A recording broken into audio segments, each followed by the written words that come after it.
Virgin Bitch podcast. Inspiring women to overcome social stereotypes and share unique life experiences without fear of being defiantly different. Your hosts, Christopher and Heather. Let's talk, shall we? Have you ever found yourself saying this?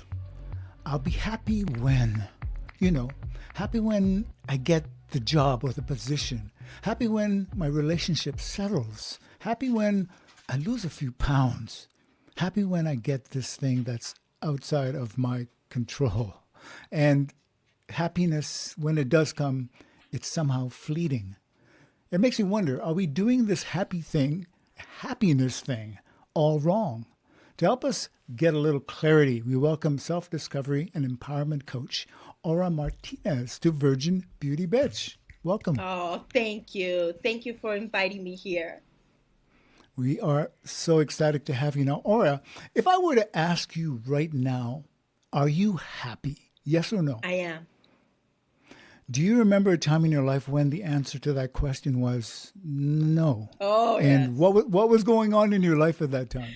I can certainly remember that. And ironically, I realized this in Rome. So let me just say this. I honestly believe that in life we go through stages. And I'm also a flight attendant. And I remember when I reached my 5th year, I felt a restlessness, a sense of frustration. And mind you, I'm traveling to my favorite country, which is Italy, right? You would think, oh, I have it all. I can have cappuccino or walk here or walk there, right? But ironically, I wasn't happy. And one of the biggest mistakes that sometimes we can make is that we could think, oh, it's that I'm unhappy with my job. And that wasn't necessarily the case. What it was, and thank God I leaned into that frustration, it was just my essence, my soul calling me for more. Right? And so I'm so glad I paid attention to that frustration. I'm so glad that I didn't make any quick judgments in regards to it, right? Because I opened myself up to this path that I am in now as a self-discovery and empowerment coach. So it's very important to lean into I want to know, like, for a lot of people, everyone goes through the frustration and the bewilderment of what am I to do to find joy. We all go through that. But something in you, instead of being a victim to it, you investigated and went in further into the question and the frustration. What made you go in that direction and not become a victim to it? Well, several things. One, curiosity. I think curiosity is the cure to boredom, the cure to frustration, the cure to stuckness, right? And so I just got curious. And also I reminded myself, even though I feel frustrated, I am still very lucky. You know how many times we forget how lucky we are to be where we're at, to do what we're able to do?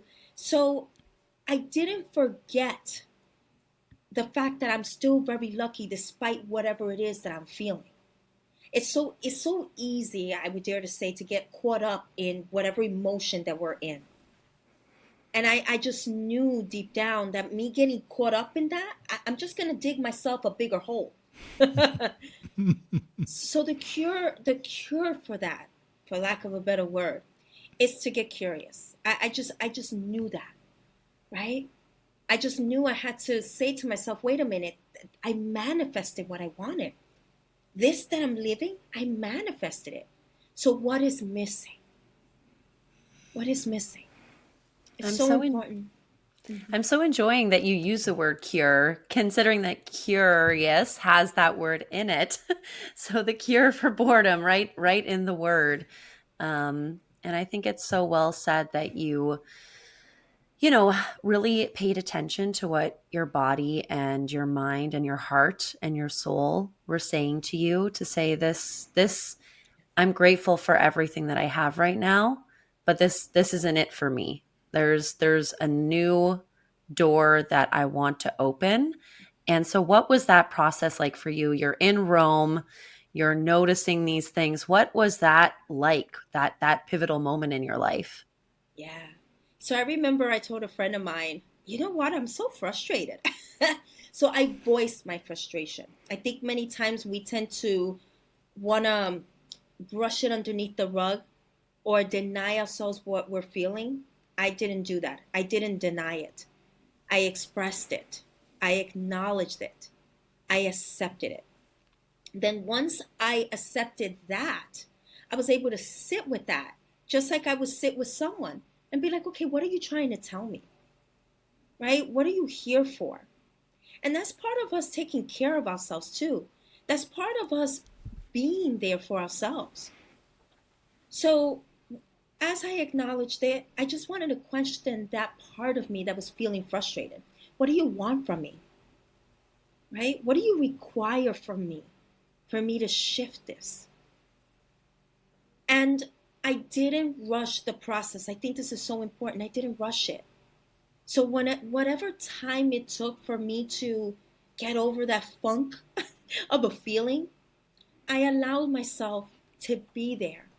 And I think that's one of the hardest things many times because we're so conditioned to want to feel good. Yes. I want to ask you this, Aura. Would you say that you are a spiritual person? Oh, yes, I think all of us are. Yeah. How do you define that spirituality? I mean, some people see it as a congregation of people who believe in one thing. I see spirit as something, spiritual as something else, as more yourself, internal, connected to a greater power, whatever that might be, the universe. How do you define that for yourself? Well, personally, I believe in God. And God, to me, is in each and every one of us. And the moment that we think of that spiritual essence, that higher self of ours, or that God outside of us, I think that's when we disconnect ourselves from our creativity. We disconnect ourselves from how connected we are to absolutely everything. To me, God is within each and every one of us. And it's just a matter of us connecting to that part of us, that God that is within us. Now, for those that may be saying, no, no, no, you're not God. I'm not saying that I am God, that you are God. But in a way, because God is within us, God is expressing himself through each and every one of us. I'm a big believer that God loves music. God loves fashion, right? The universe loves a little bit of everything. It's part of what makes this world very interesting.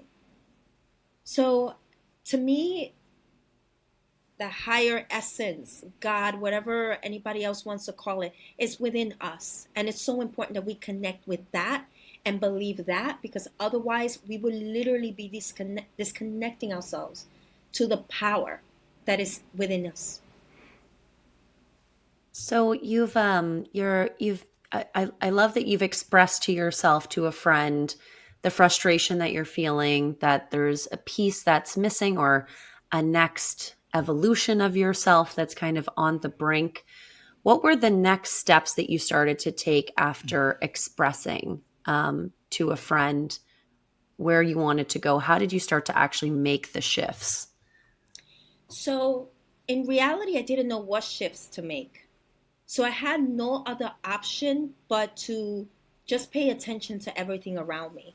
What do I mean with that? So strange enough, there was a series of events that started happening that I could not help but notice that it was something bigger than me that was occurring. For example, I will have passengers just tell me certain things that I'm like, that I know that that's God, that's the universe trying to hint me that I'm meant to be going on a different direction. And I remember there was this one passenger, completely different flight, telling me, what would you like to do when you grow up? Because you could be the ambassador of the United States if you wanted to. And this is a person that didn't know me, but somehow felt called to tell me that and saw something in me. I didn't attach it as it's that person no, it's something bigger wanting to guide me. And so when I started noticing just some of the things that were occurring, the things that that would come out of people's mouths that I was like, oh my God, where's this coming from? I just decided to do whatever I was curious to do. I love stage. I love public speaking. So what did I do? I took acting classes. And interesting enough, at the time, it's not that I wanted to be an actress, but little did I know that me leaning into the things that I was curious to do was allowing me to acquire tools that would be necessary for me to utilize today. I hope you don't mind me sharing this little story. So in acting, one of the things that is very important for you to do auditions is a headshot. And I remember my first headshot was a horrible headshot. And hearing several casting directors telling me, you know, what I see here in person is not what I see in this picture. This is horrible. I didn't take it personal. Years later, for my coaching business, guess what's so necessary? Taking photos. Where did I learn to take better photos and be more expressive? Because of those experiences, right? And so that and many more. It's so important. Whatever you are curious to do, just do it, even if it doesn't make sense. Because you'll be able to understand further down the road why you felt called to do what you wanted to do at that time. There's one word you used back at the beginning of this conversation was curiosity, right? And I will link that to a lot of people are curious, but however they're timid to take action. So that takes courage. Mm-hmm. Where do you find your courage to take action on your curiosity? Oh, I had to do a lot of inner work, actually. So, interesting enough, when you are leaning towards whatever it is that you are wanting to do, you will discover, because certain things will trigger layers that you have to unravel, uncover, right?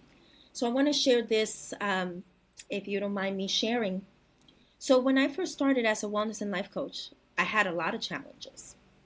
One of the challenges was showing up a lot online. I didn't want to do videos. I would hide behind a blog. And people would tell me, you need to do videos, but I couldn't understand why. Years later, took a business coaching program, uncovered that I had a wound. That wound was a hatred that I had towards myself, right? And when I healed that wound, guess what happened? I started showing up online because I started accepting. I accepted myself. It's like, this is who I am. This is enough, right? And so the courage will come the more you keep working on the courage muscles. I would dare to say that courage is also a muscle. Because trust me, to show up on podcasts before, I was shy. I was thinking, oh, how do I look? Oh, am I? And so you got to work that muscle. You're going to get sore. It's part of the process. That's beautiful. And so tell us about, you've made these shifts and now, you have your business. Can you tell our listeners what your business is all about and how you work with your clients? Yes. So I'm a self-discovery and empowerment coach, helping women gain total clarity in their purpose so they can wake up to daily fulfillment and certainty. And I do that through a method that's called the Aura Blueprint. Yes, it has my name because every letter represents the step, right? And so the first one is we're going to assess. We're going to assess where you are, where you would like to be, and what is required in order for you to get there. That's so important. The U is to understand why you have been parked at the gate. Now I'm here using a plane analogy, like, right? Why have you been parked all this time? And that's so important Before a flight can leave the gate, the mechanics needs to check it. There's a pilot checking outside the plane, one that's checking inside of the plane, because you want to make sure that plane is ready for the ride. And so we need to make sure that we are ready, that we are working through whatever it is that we need to work through, right? The R is to realign. Because once you peel all those layers and all that gunk that doesn't belong to you, it's time for you to realign yourself to your true essence. When I healed the wound, the hatred that I had towards myself, I needed to reconnect to who God designed me to be, to who the universe knows that I am, right? So that I don't fall back on the trap of all those things that don't belong to me in the way I was seeing myself. And the last A in the Aura Blueprint is aliveness. Because aliveness is what you're going to feel when you see that you're able to step into the version of you that your vision requires. And so that's the method that I guide my clients through. And I actually started out as a wellness and life coach, helping people get out of the sugar roller coaster that they would find themselves in. Since I was certified in nutrition and wellness consultant, I was also board certified. And what led me to transition to self-discovery and empowerment coaching is the fact that I noticed that the clients that were coming to me, they didn't need a meal plan.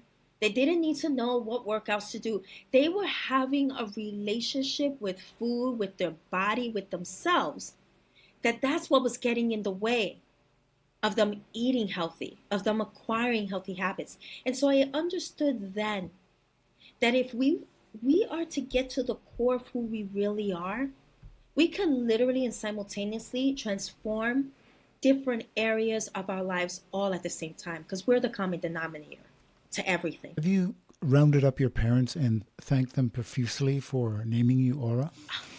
You know that it was an accident in the sense of my name was supposed to be my mom's name, actually.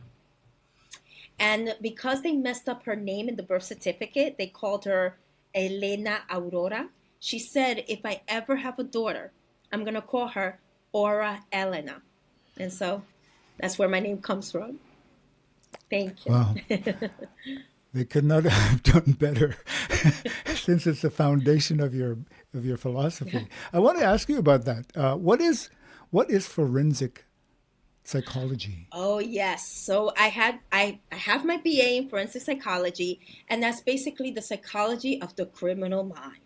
And that's because I wanted to be a lawyer, actually. I either wanted to be a lawyer in the criminal aspect of law, and that's because I used to watch, what is this show called? It was a law show, and it was all actors. It was fake, but it looked so exciting. I was like, ooh, I want to be a lawyer. And so, yeah, either that or I wanted to be a psychologist, not a forensic psychologist, but a psychologist. But because I wasn't sure, that's why I did forensic psychology, which ended up being extremely interesting. Oh, really? I can imagine. Can imagine. All of, like you said, all these little pieces that you're weaving together as you've, moved through your journey. Yes, it's all connected. What sort of advice would you have to somebody who's kind of feeling that initial change and, really wanting to step into this new chapter? You've already given some really great examples of how to step into your courage, but do you have any other pieces of wisdom that you found with your clients to help move them forward? Don't resist. I think so many times we resist. We resist the changes. We resist something that is inedible. Don't resist it. Lean into it. That's your gold. That's your stepping stone. Don't resist and lean in. Do you work with men as well? Yes. Is there a difference in how they come to you? Do you see a difference in what they bring as their luggage to your door? I would dare to say that the luggage is quote unquote the same, only that I've noticed that for men it's a little more challenging to really open up. right? And I think it's because men have been conditioned, no, you got to be the strong one, right? You cannot express emotion. And it's like, no, it's important because at the end of the day, we're human beings. Men are more Yeah. direct. We're more, I guess the only thing I can think of is a web. We go here and there because for us, everything is connected. Everything in our life is connected, right? But I think that some men don't realize how everything is connected even for them. Yeah. There's some forensics to be done there. I don't know about that now.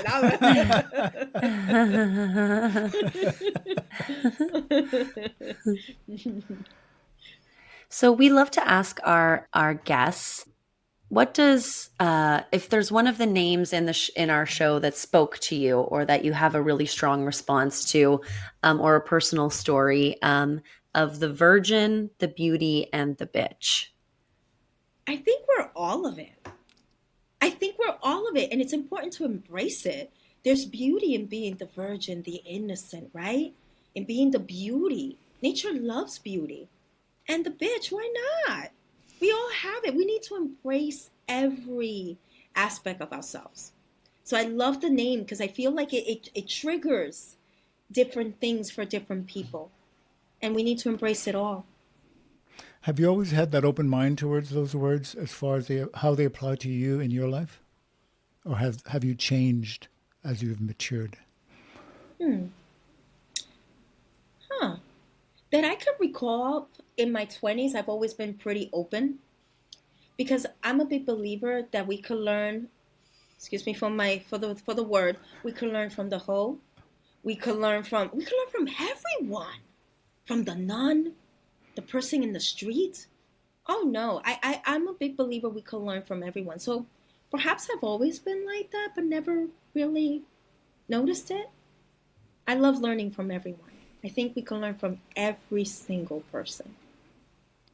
Are your friends all like you? Because you are very, you're sponge. However, when you're squeezed, their wisdom comes out. Are all your friends like this? No.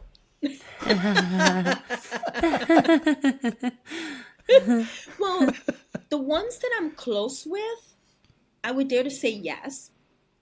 I would dare to say yes. Um, Again, I think we learn from everyone. I am very mindful who I'm friends with, I have to say.